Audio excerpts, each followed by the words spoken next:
everybody, this is Perch, and hey, Joe, how you doing? I'm all right, Perch. How are you? It's been a while. We haven't talked for a few weeks, and why Yeah, not come back to good comics, right?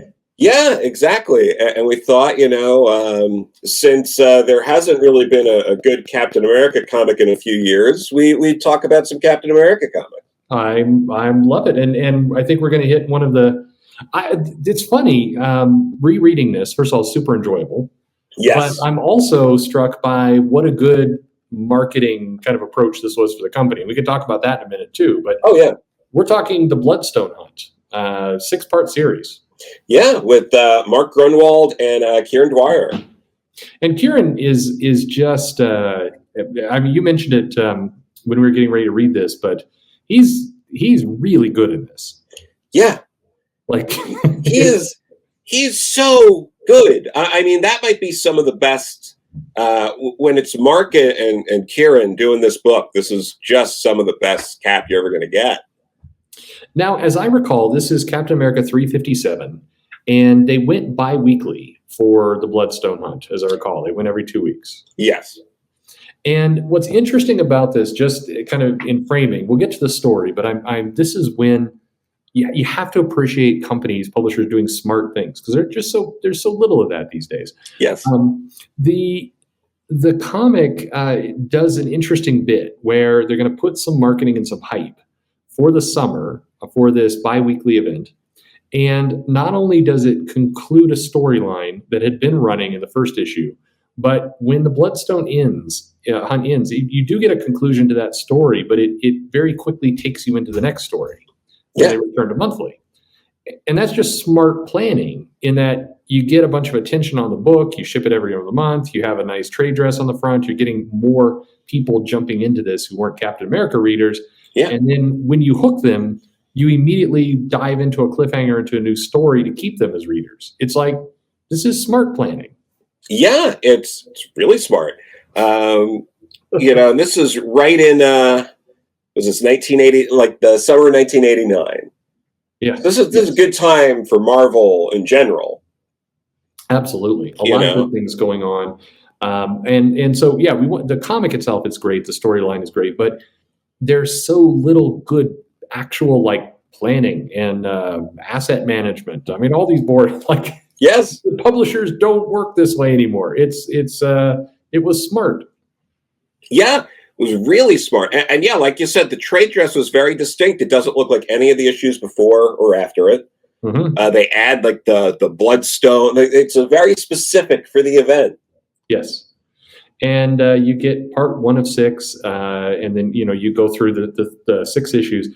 But it's just it was cleverly put together, and so now we should talk about the actual story. But it is, yeah, it's just I was struck by how good planning, in addition to the story, just companies should execute their comics this way. It's anyway. Yeah, and to build on what you were saying too. The first part here is the ending of the previous story. Yes. So new readers might actually go back and pick up the previous issues and really just engulf themselves in Grunwald's Cap run. Well, exactly. It was smart because it taught people to go forward and backward in this comic, which is what you want as a publisher. You want more readers. You want them getting hooked on the comic. You want them getting immersed in the storyline. I mean, it was just, but anyway, we'll talk about kind of some of the other pieces as we go to the other parts. But all in all, when you go to part 2, part 3, they also do a very nice overlapping of issues to keep the momentum going. But this is Captain America. And what's amazing about this is he's not questioning the Shield, his role, America, depression. This is Captain America in an adventure story, basically. Yeah, it's a straight up globe-trotting adventure with an unlikely ally. Yes, exactly. Yeah. This felt like Indiana Jones to me. Is that kind of how what you got as well? 100%, right down to taking it to the Nazis. Yeah, exactly. So. All right, this comic opens, and what's also telling here is that we get 3 villains who are probably not at the top of like anybody's list of dangerous threats for Cap. But throughout this whole series, they proved themselves to be reasonably formidable, don't they? Yeah, no, I mean, Batrock's always been a little bit of a joke, you know, and then, what is it? Yeah, it's like the other guys are just so, like, what is it, weapon man? Like, God, these are, they're not very memorable, the other two, but, you know, it's Batrock and, you know, and these other goons working for, you know, Helmet Zemo. Yes. He's with Zaran and Machete. Again, right. Not the biggest guys, but still, you get these kind of henchmen. You get Zemo here. This was in Zemo is wearing the neck brace, which actually explained a little bit why he's operating from the shadows. Well, he got that neck brace because of the events that took place at the end of Under Siege. Yes, exactly. Which they're remembering in this comic. They didn't just randomly forget what had happened before. Yes. I mean, just throwing that out there. So we learn through this kind of psychic that they've hired, this guy, that they're after the Ulysses Bloodstone. Basically, they're after this piece of Marvel history, and it's very much a kind of adventure type thing, and it also introduces the as you said, the unlikely ally of Diamondback. Yeah. And Diamondback was more or less this would be kind of the start of them trying to get a romance going with Cap, right? Yeah, it was all one-sided prior to this, but in this miniseries, that's when you start getting bits of Captain America being like, "Strange, I'm still thinking of, you know, Diamondback after she's left," and stuff like that. Which is a cool redemption bit for this villain who's trying to do better and everything else. And but basically, she spots this evil plan going on, but gets captured relatively quickly. They dump her in and then send her off, plummeting to her death, basically. Yes, into the catacombs, which you know, going into part 2, which is Captain America in the catacombs. They don't explain why he's going there. You find out later. They have enough faith in the audience that you'll read it and you'll trust that they'll tell you what's happening. So they go right into the action. Yes, it's weird. Yeah, because most people, like lesser, dumber writers and editors, would do things where it would be like, oh, we'll do the recap, or we'll do the, you know, or we'll show it from, you know, Diamondback, you know, hitting the button to call Cap and Cap on his way. And it's like, instead of doing that, what if we jumped right into the action and trusted the audience? Yeah, which good call. And it's we get a couple pages of just, it's funny, more action from Captain America than almost a year's worth of his title today, of him kind of going into this catacomb, and a variety of kind of Indiana Jones style traps, you know, stone darts, and then a pit with lava, and more spikes, and a sliding door. I mean, there's like 5 pages of Captain America in like constantly having to move. But I thought a Captain America comic is supposed to be him standing around feeling conflicted at a protest. Yes, that's right. Or looking out a window, kind of pondering his fate.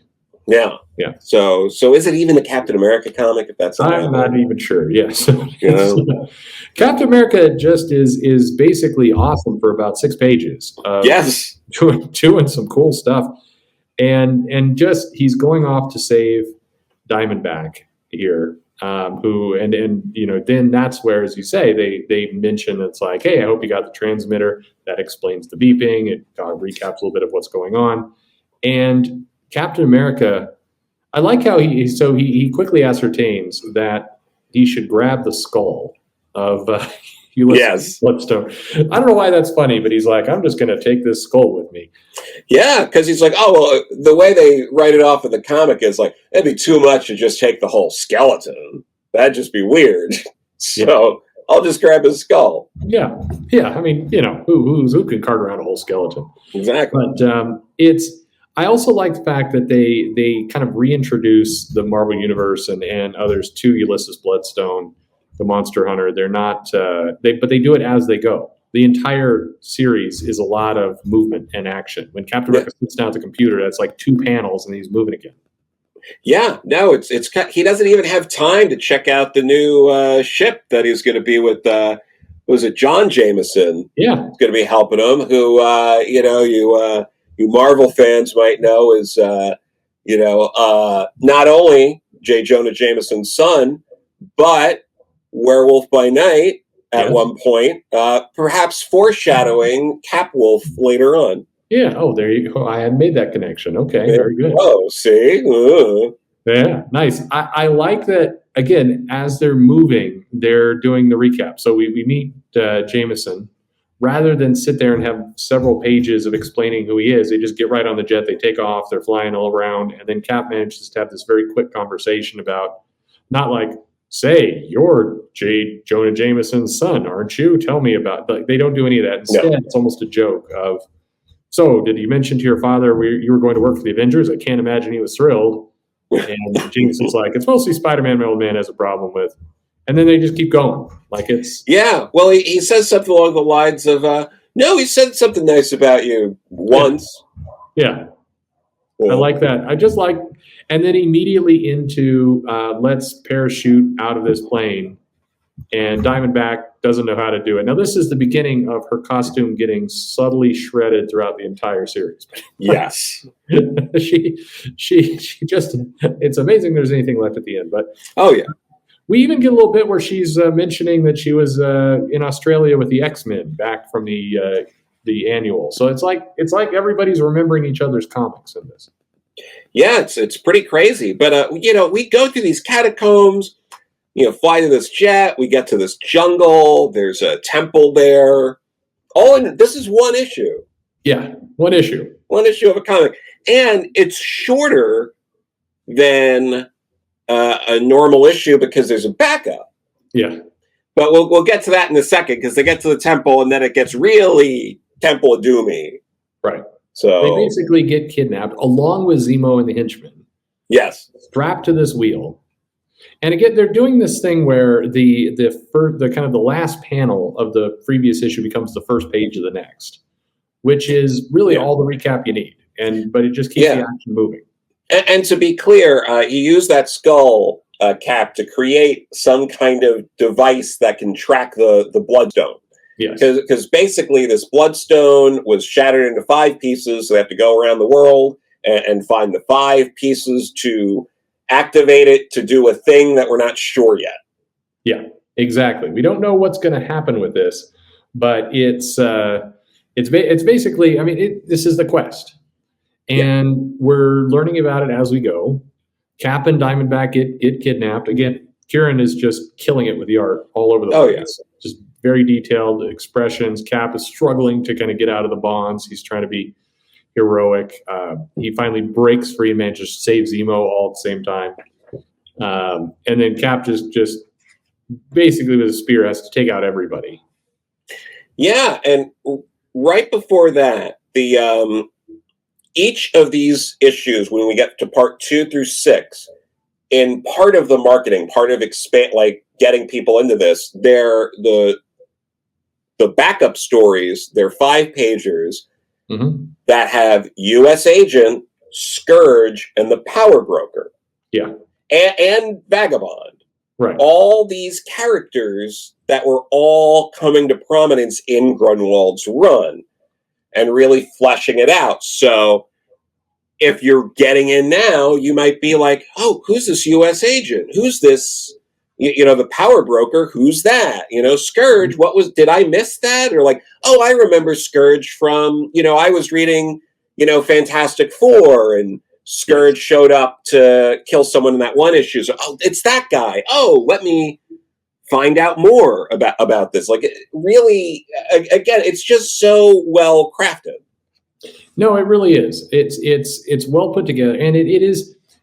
I mean, the purpose of this summer event is certainly to tell a good comic. That's great, and it is a good comic. It's a good story. It's a good high action. Everything else, but it's to promote the comics that Marvel has. It's to actually try and gain new readers. That's the entire purpose of what's going on here. Yeah. And so, like you say, these backup stories, they're not like a dumb adventure of like U.S. agent getting lunch or something. It's like all of them are, reasonably action based.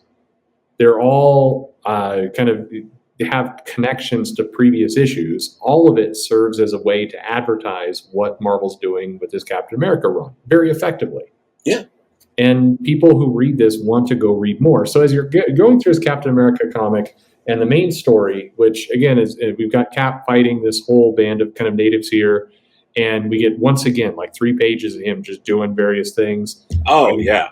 All over the place. The villains escape, so he's got to grab Diamondback and rush out with her, and they never let up. Now, what I do wonder though is these natives, as they get away from it, a couple of them seem to grab semi-automatic rifles and start shooting at them. Like where were those earlier? Like, yeah, it makes me wonder. Like maybe they stole them from Zemo and them before. But there's also like a throwaway line at one point where they're like, the Incans haven't been around for like hundreds of years. Are these even real Incans? So like there's a shroud of mystery on who these people actually are even. Right. So it's very possible they are not actually natives, but they are somehow play acting, and this is a whole thing. But they don't go into that. They keep moving. That's right. They were quickly off to the search for the third stone. Now Zemo's up 2-0, basically with Cap. Yeah. And they head to what looks like, let's see, where are they? Oh, off the coast of Bermuda. Yeah. And we get, again, poor Diamondback has only one costume, and it's just slowly coming apart. Yes. But she goes to kind of hunt down what's going on. Cap now, I mean, he's been through, tunnels and catacombs. He's been through kind of jungle, Incan, pyramid type stuff. And now he's going underwater to a submerged plane with his skull to try and hunt down this third. He's besieged by kind of the henchmen and sharks. Yeah, so we go from action to briefly no action for like a couple of pages, right back to action in a different place. And while Cap is, scuba diving and punching Batroc and company, Machete and them and doing all that, there are no thought bubbles about, is this what the American dream means? No, never. Yeah, we don't get any of that. We don't get, sometimes it's a heavy burden to lift this shield and walk in these shoes. There are 2 Americas, and I hope to build a bridge across so we can all be one America. There's none of that. No. Instead, he's punching sharks. He is punching sharks until... what was it? Yeah, no, until Batroc goes a little crazy, it gets blood in the water, and then next, Sea of Blood. Yes. That's going to be the next one. But before you even get to go on to that, it's Death Calling, Part 2 of Night of the Scourge. It's like, this is great. These are all great titles, like back to back, as U.S. Agent is like 24 style, showing up, breaking in. They keep showing the time. Yes. To show how rapidly everything's happening. Scourge breaks into the power broker's home and is murdering everyone. U.S. Agent gets there, and there's just like bodies everywhere. Yes. And then he goes and gets down into the basement where power broker's hiding, and he's getting just like shot like in a rain of bullets. Continued in 2 weeks. Yeah. It just ends there. And then you get to part 4, and it's right into Blood in the Sea. It's like, this is great. It doesn't let up. I mean, it is, and if you think about this playing out over 3 months, it's the right timing. It's everything is a cliffhanger here. It's Captain America, and he's fighting sharks. And the characters also holding true to each other. Captain America does something, and Batroc, to kind of save himself and save Cap, winds up kind of stabbing the shark in the head with a knife, and it is all of that. The characters are very accurate. We keep seeing little bits of Diamondback trying to help Cap and prove herself, but Cap's, like you said, slowly coming around. There are multiple panels of Cap bashing a shark with the shield. Yes. I mean,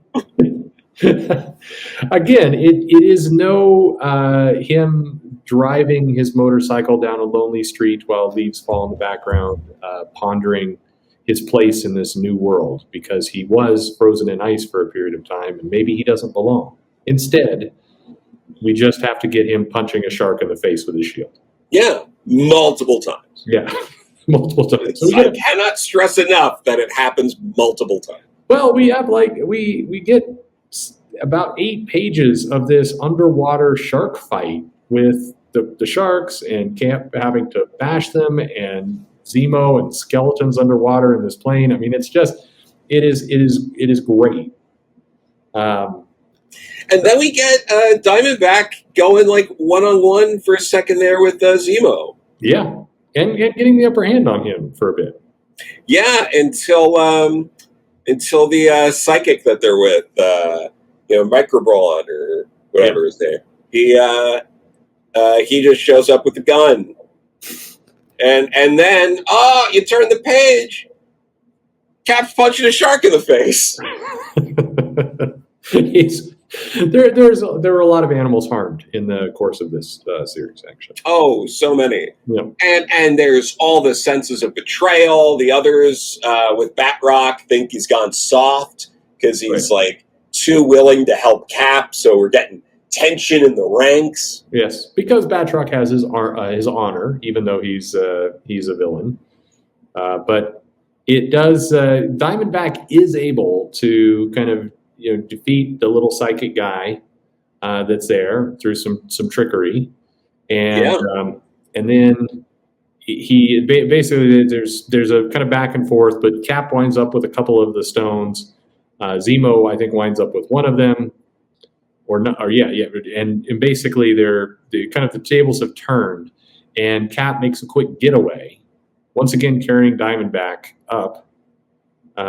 Kieran has plenty of shots of Cap cradling her butt while he's climbing up a ladder. Yes, multiple issues now. But just as they're escaping, we see that they're being watched by Crossbones, who has not been introduced, and we don't know who his name is yet. Yeah, this is before he was the villain in 100% of the Captain America stories. Yeah. No, it's great. It's a great introduction. So we see him. He's looking up through the binoculars. It's a great layout on that page. It really is. And then, Cap's, trying to take care of Diamondback, who, her outfit's ripped up. Her arm's in a sling.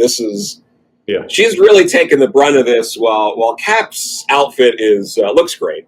Yeah, Cap's have no problem. Yeah, he's punched sharks. They had darts thrown at him. He's been strapped to a table, but he's impeccable here. Diamondback's got an arm and a sling, and they head off to Egypt, which is yet another kind of very exotic locale to once again try and find these bloodstones, and immediately fall into a pit of snakes.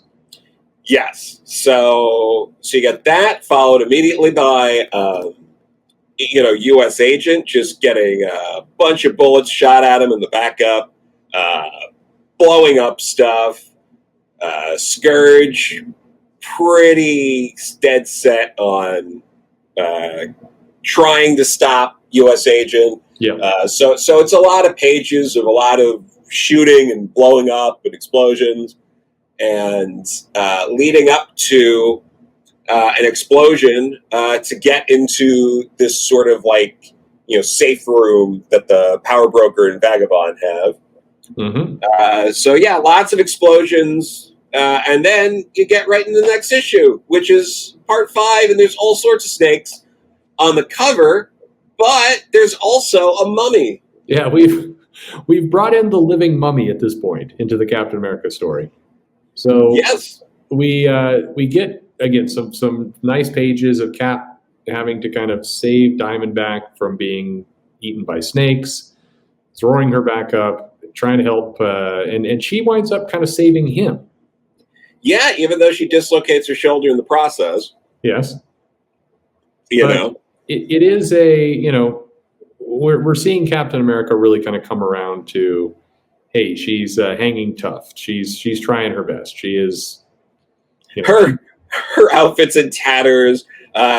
She's like crying in pain with her dislocated shoulder. He like pops it back in, and she like passes out from the pain. And like Cap's just looking at her, being like, just thinking to himself, like, "You did good, kid." Yeah. It's just like it's so good. It's he goes to look around and discovers that she's gone, which is again the odd mystery, and we get the villains appear. And that tension you mentioned earlier kind of boils over, where the Batroc starts fighting Zarin, and they kind of battle back. They're kind of having some conflict out there, and Cap comes across what looks like a living 7-foot mummy hunched over Diamondback, clearly up to no good. Yeah, and Cap, being brazen. Instead of, having thought bubbles of like a mummy, is this healthcare system here better than what we offer Americans? Is there some way we can bridge this gap between how we bury our rich and our poor? Does this respect Diamondback saving her, or should I let her save herself? Yeah, he just jumps in. He jumps in, and it's fair. I think most of the readers wouldn't be like, Cap, why didn't you ask that mummy if he was cool first? Yeah, no, and he just starts fighting the mummy, and they have several pages of pretty good fighting. The mummy basically gets a hold of his neck, and he's about to choke him out, but Cap manages to get the upper hand, pops him right in the face, and saves Diamondback, who's been healed. Yeah, the mummy was apparently healing Diamondback. They don't quite go into too much detail on why. I'd really hate to know the real answer. I think we all know why, but we don't. Because he has better healthcare.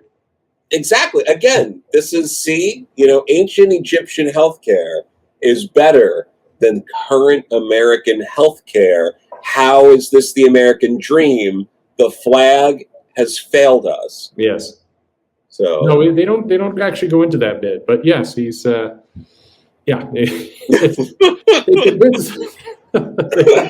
unfortunately, he can't heal Diamondback's costume, which is still just clinging for life. But we learn that he has one of the stones, and he basically hands it over. And it's now we've almost got it all put together. We do see we get a brief flashback from Jameson around him being Man-Wolf. Yeah. And we see that Crossbones, sort of this mystery guy, we don't really know who he is yet, has snuck onto the plane. Cap is trying to escape now, but in come Batroc and his goons. They once again reach for the jet. Cap looks very happy following Diamondback up that ladder, I gotta say. That's an ear-to-ear grin. I mean, maybe there he's thinking about the American dream. Yeah, he's thinking about the dream on it. 2 cars in every garage. That's right. Yeah. He as they climb this ladder, Zemo then suddenly attacks, and now they're kind of dangling in midair, about to be shot to death. And that's where we get this cliffhanger, and we move back into the to our U.S. agent story. Yeah, which is also just filled with more shooting and explosions as the power broker risks his life, turning up the augmentation device all the way up in a desperate plea to try to have enough power to defeat the power broker there, or the power broker to defeat Scourge there. But where is our hero, U.S. agent? Will he appear to save the day in the last part of the story? Maybe. We'll find out. I guess we will. But and then we get this also great cover. Yes. Of the final final part of this. At last, the harrowing end of the hunt. Zemo Ascendant. Yes. And these are great covers. They were going to pop on the shelf. You got the Bloodstone Hunt title there still with all this trade dress, and I do like how they have the in the corner box this entire time. They've had Captain America stoically looking at the reader while Diamondback kind of has this broken heart above her head. But anyway, yeah, and she there is a line earlier where they're running, and she's behind him, and does say something about his impressive tushy. Yeah, that's true. Well, so all you kids that think it was, Endgame that made it where people pointed out that was America's ass, this has been going on since the 80s, all right? Yeah. No, yeah. This has been America's ass for some years. So absolutely. Well, we jump right in, and they're being shot out through the sky, and we get this kind of daring high speed escape where Jameson decides to just gun it and speed away while Cap's hanging onto this rope ladder for dear life. They manage to escape, and they make their way, as well as the villains, they make their way to what is either Hong Kong or Tokyo. It's they say Tokyo, but close readers will look at the language and the setting and realize it's not Japanese. But that's a little minor issue. Sure. So they go to Tokyo to get this kind of last bit, and the villains kind of stumble into this. They have basically a kung fu fight here with this cult that's trying to resurrect this guy with a stone or heal him. And yeah, and all the Japanese here is translated from the Japanese by Ralph San.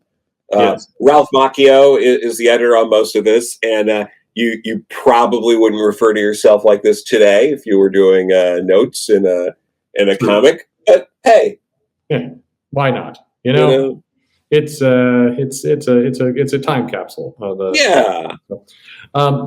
So they basically they are kind of getting away with this stone. You get the sense that Machete may have killed the old guy who swallowed it. He sure did. And before that, you get one of the lines that really stands out in the whole story. What is this? Does every waiter in the Orient know Kung Fu? Thanks, Ralph San. Yeah. Yes, thank you, Ralph San, for that one. I do like how Batroc is thinking about cultural appropriation here, and he does point out that Kung Fu is a Chinese fighting art, Machete. This is more likely jujitsu or karate. Yeah, so he's correcting his racist friend there. He is, and depending on where they are, it might be Shotokan, which is the preferred martial art of the Yakuza at the time. So there you go. Well, they make their getaway, but there's Captain America, who's picked up a trench coat and a hat. Yes, which is cool. So after he's got the bandage around the leg because he got shot. So yes. Hey, they basically arrange a trade. And meanwhile, Diamondback's staring at the up from the top. Captain America's having to kind of hide his injury a little bit. Yeah, and I get the trench coat to cover the. See, this is very. That's the thing. Yeah. Yeah, it's like they were planning it. So Zemo basically has had a plan that if Captain America doesn't give up the gems, he's going to blow up a block in downtown Tokyo. And meanwhile, kind of Diamondback is sneaking onto Zemo's ship to see if she can kind of figure out what's going on, and comes across a coffin with Zemo's father.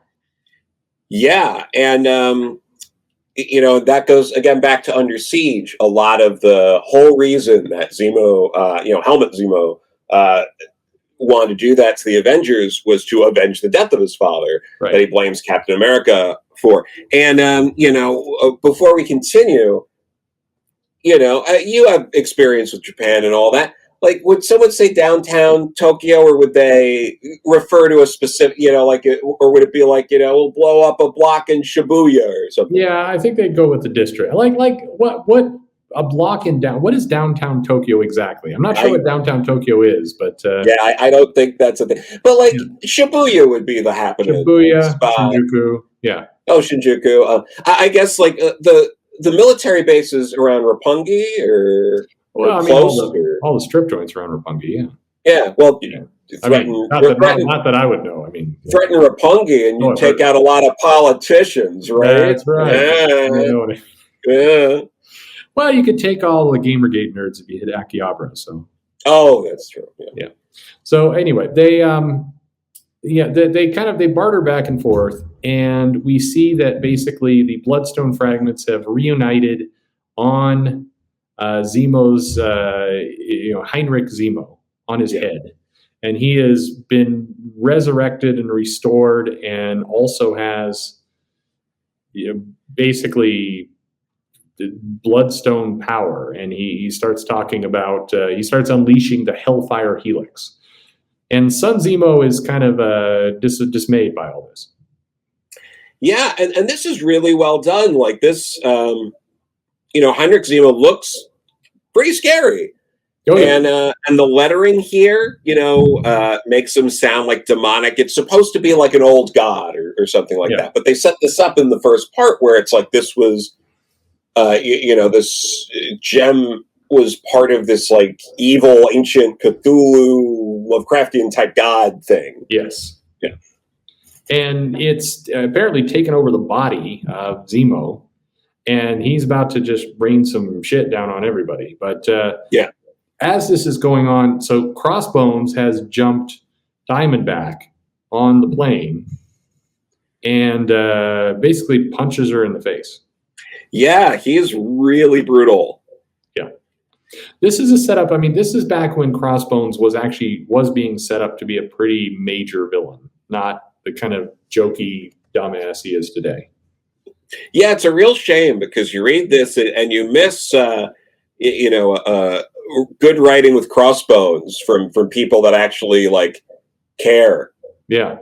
And look, I know this is not going to be a popular opinion, but like even in like Brubaker's Cap, Crossbones is pretty two-dimensional for a lot of that. Yeah, Crossbones was a flunky in that comic. This is when he was being set up to be like, there was a period of time where Crossbones was the kind of the number 2 villain behind Red Skull was how it looked like they were going. I mean, he was going to be a major force. Yeah.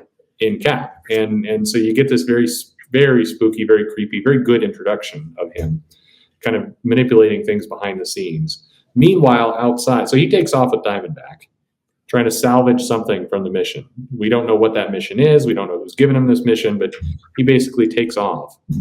And meanwhile, Old Helmet is just blowing the living hell out of this mountain and everything else. Yeah, and it's gorgeous. It's so much destruction and anarchy and people shooting things. And Crossbones ends up being the one who actually ends it. Yeah, Crossbones shoots a crossbow arrow at the gym, spiking him in the head, beating Captain America's shield. So you see this moment where the shield is heading for the gym and the arrow's heading there, and it smacks him right there.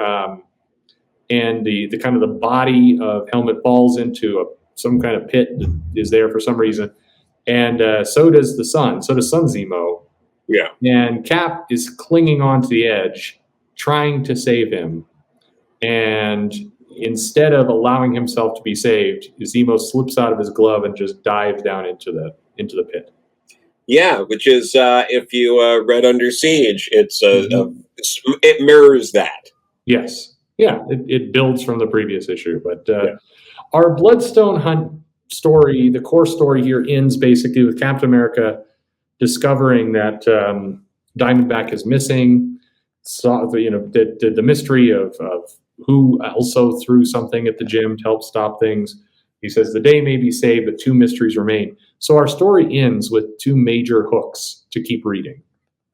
Yeah, just from that, and then you get the finale of Night of the Scourge. Mm-hmm. Where John Walker finally comes back, saves a vagabond who Scourge is using as a hostage. takes out Scourge pretty brutally, just slams him with that shield into a wall, finds out that the power broker has really mutilated his body. It's pretty grotesque. Then tries to take Scourge away, but he ends up getting sniper shot.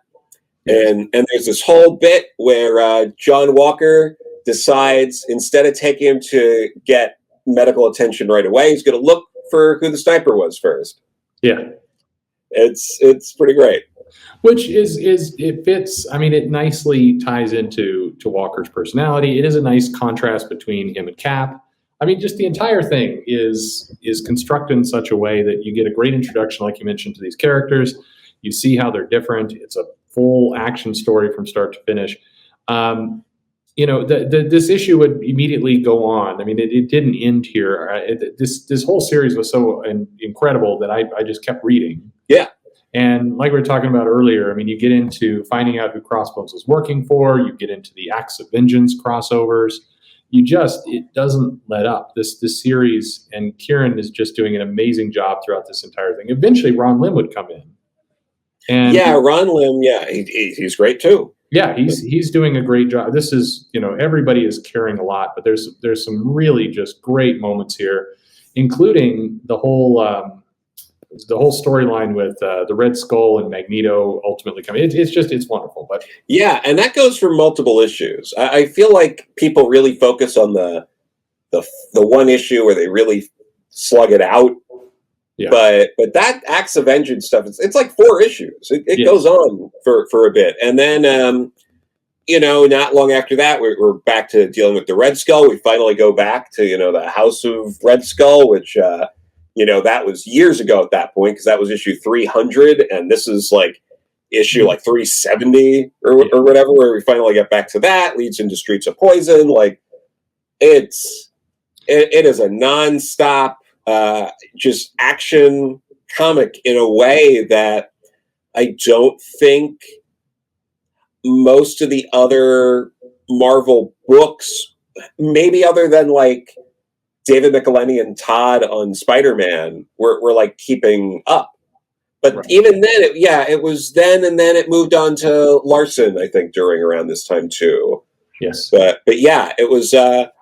I think that these were probably the 2 books that were the most like just action-packed, gritty stuff you could get. It's really well done. And like I said, so the Bloodstone Hunt's collected in a few different places. Yes. And it's relatively easy. You can get it in physical, you can get it in digital. There's plenty of places you can get this. But in terms of just a great adventure story, you can't go wrong with that. I don't know. I think this has got to be one of the top Cap moments, or Cap. I mean, Grinwald's run in general had a ton of great moments, but this was one of the. Oh yeah, this and Cap No More are easily 2 of the, and the Acts of Vengeance stuff. Honestly, is up there too. It's one of those things. Like, Grunwald's run is so incredible. It's like it would be hard to have a top 10 list that wasn't almost half Grunwald stories, if you're talking about Cap. But the Epic collection of the Bloodstone Hunt is supposed to come back in print next year. Yes, at the beginning of next year.